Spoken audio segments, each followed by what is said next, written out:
नमस्कार। मातृशक्ति और पितृशक्ति। कल अंकिता भंडारी की विभत्सा से की गई हत्या की लाश ऋषिकेश नहर में बरामद हुई। कई दिन से हंगामा हो रहा था।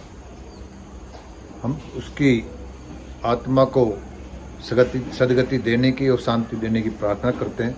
साथ में उस परिवार को इस दुख को सहन करने की शक्ति देना, ऐसी कामना करते हैं। लेकिन साथ में ये भी हमें विचारना होगा कि इनके पीछे के कारण क्या हैं।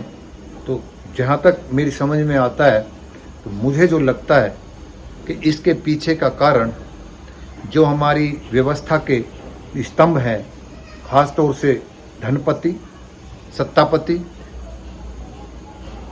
और धर्मपति, यानी कि ये सब जिम्मेदार कि जो पद प्रतिष्ठा में वशीभूत हो, इनकी अय्यासियों का दर्शन देख करके जो समाज मुख्य धारा में नहीं है, यानी आर्थिक और सामाजिक रूप से पिछड़े हुए हैं, वे लोग या उन लोगों को इनकी दी हुई व्यवस्था में दिखाए गए सपने कि आप आगे बढ़िए, उस तरह के व्यवसाय, कारोबार, भौतिक संसाधनों से वो व्यक्ति, वो परिवार अपने आप को इनके जंजाल में फंसाता जा रहा है।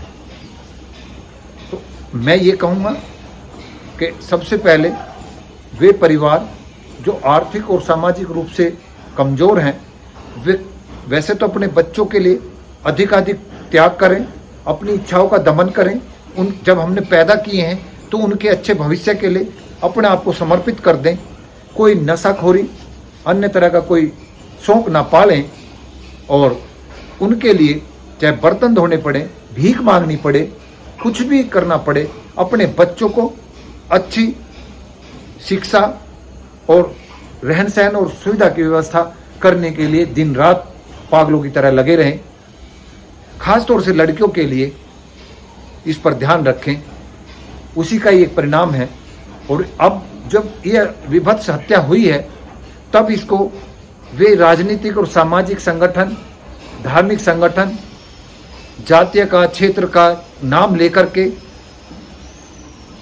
आक्रोशित भाव से सरकारी संपत्ति को या उस व्यक्ति की संपत्ति को नुकसान करके समाज में एक संदेश देना चाहते हैं कि हम भी एक शुभचिंतक हैं।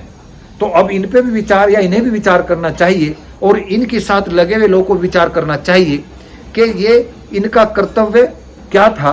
मैं बार बार बोलता हूँ कि हर व्यक्ति इस तरह के संगठनों में या ऐसी चमक दमक के उसमें या बना करके ऐसी व्यवस्था में और अपने साथ में लोगों को जोड़ करके पाई यश प्रतिष्ठा में के अधिकारों में अपने जीवन को तो सुगम कर रहा है, वर्तमान से बेहतर हो रहा है नित्य। लेकिन वो समाज जिसका वो ठेकेदार बनता है, उस समाज में आई कुरीतियां, कुप्रथाएं और नित्य होते हुए शोषण का ये दर्शन अंकिता भंडारी है। तब कहाँ चले जाते हैं ये सामाजिक संगठन।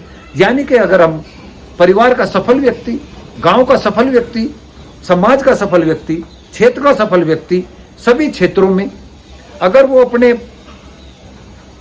अधिकारों के साथ इनके प्रति कर्तव्य समझे कि मुझे इनके प्रति भी समाज को हर व्यक्ति के मुख्य धारा में लाने के लिए भी मेरी जिम्मेदारी है, उस पर अगर चले, तो मैं बार बार इसी पर प्रहार करता हूं कि ये जितने भी सामाजिक संगठन बने हुए हैं, राजनीतिक संगठन बने हुए हैं, धार्मिक संगठन है, ये सब कहते तो लोक कल्याण और समृद्धि और मानवता की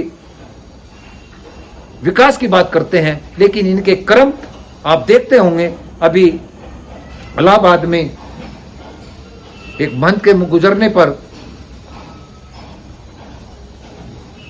उसके जो जांच की गई, उसके आवास में, उस कमरे में जो अय्यासियों के साधन मिले हैं, रुपया मिला है, बात दुनिया से तब त्याग की और मोह माया की त्याग करने की बात करते हैं।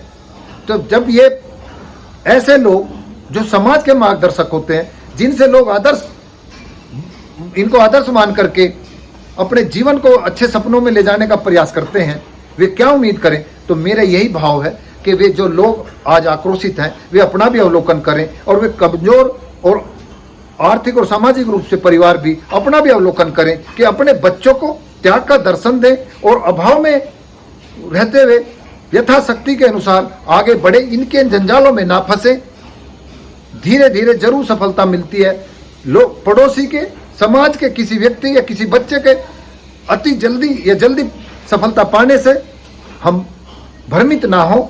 हम अपने अवलोकन करें, अपनी यथाशक्ति में जितना बेहतर हो सकता है उतना करने के साथ धैर्य और सब्र से आगे लगे रहे तो परिणाम सुखद आते हैं। वरना ऐसे जंजाल में, भौतिक संसाधनों के अय्यासियों की चमक धमक में फंसकर हम ऐसे दुष्परिणामों को झेलते रहेंगे और वे सामाजिक संगठन, राजनीतिक संगठन जो अब आक्रोशित होकर के तरह तरह की बात कर रहे हैं, वे भी अपना अवलोकन करें कि आपने अपनी अधिकारों को तो याद किया है, जिम्मेदारी क्या थी, आपकी कर्तव्य क्या थे, उस पर कहाँ खरे उतर रहे हैं। अगर ऐसी विवत्सा से बचना है तो इनको भी झकझोरिए, अपने आप को भी झकझोरिए। इन्हीं शब्दों के साथ मैंने ये भाव बोले हैं कि हमें अब अवलोकन करने का समय है और सीधे सीधे प्रहार करिए, किसी की चाटुकारिता मत करिए। नमस्कार।